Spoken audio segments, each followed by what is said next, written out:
আসসালামু আলাইকুম। কেউ কেউ ভাবছেন যে এর পরে আসলে কি, মানে এর পরের দাবিটা কি হতে যাচ্ছে। তবে খুব সুস্পষ্টভাবে ধারণা করা যাচ্ছে দুইটা। আমাদের এনসিপির যারা নেতারা আছেন বা সাবেক সমন্বয়করা আছেন বা সাবেক উপদেষ্টারা আছেন, তারা এই সরকার পতনের উপর বেশ কিছু দাবি করেছিল, যেটা বিএনপির মানে হ্যাঁ না বলার কারণে এই কাজগুলো কিন্তু কমপ্লিট হয় নাই। এর মধ্যে কি কি? প্রথমত ছিল রাষ্ট্রপতি চুপ্পুর পদত্যাগ, আওয়ামী লীগ নিষিদ্ধকরণ, নতুন সংবিধান প্রণয়ন। এই তিনটা ছিল তাদের শতভাগ মেইন ইস্যু। আবার ছাত্রলীগ, যুবলীগ, এগুলো আলাদা যেগুলো সংগঠন আছে ওইগুলো নিষিদ্ধ, এবং বিচার নিশ্চিত করা।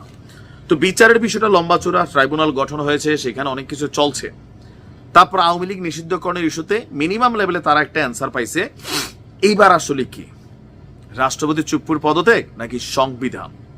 তো গতকালকে তাদের এই বিশাল বিজয়ের পর এইবার এনসিপির নজর হচ্ছে সংবিধানে। এখন এই যে সংবিধানের ইস্যুতেও তারা কি আবারও মাঠে নামবে?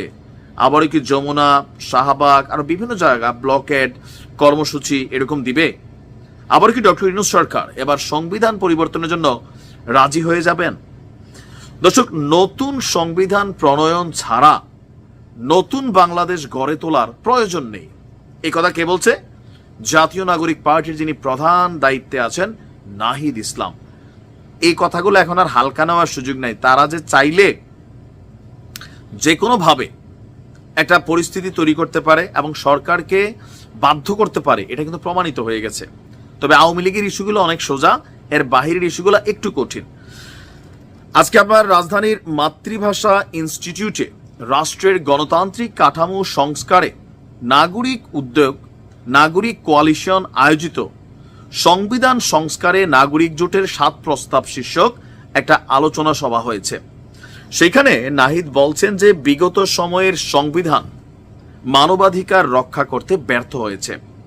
নতুন সংবিধানের মাধ্যমে রাষ্ট্র এবং জনগণের মধ্যে আস্থা ও সম্পর্ক স্থাপন করা সম্ভব। বুঝতে পারছি? আবারও বলি, নাহিদের বক্তব্য, বিগত সময়ের সংবিধান মানবাধিকার রক্ষা করতে ব্যর্থ হয়েছে।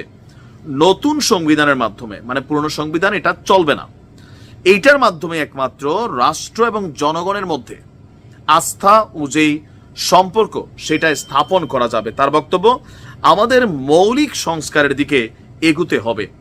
মৌলিক বিষয়ে ঐক্যমত না হয়ে অগুরুত্বপূর্ণ বিষয় নিয়ে একমত হওয়া ফলপ্রসূ হবে না। মানে তার মন্তব্য, এখন যে সংস্কার চলছে এগুলোর মধ্যে অনেকগুলোই অগুরুত্বপূর্ণ, যেগুলোতে একমত হয়েছে। যেমন ধরেন, সংসদের মেয়াদ কতদিন থাকবে, ভোটারের বয়স কি হবে, এগুলো থেকে জরুরি হচ্ছে সংবিধান, এটা নাহিদ মনে করছেন। তো তার বক্তব্যের যে সংস্কারে ঐক্যমত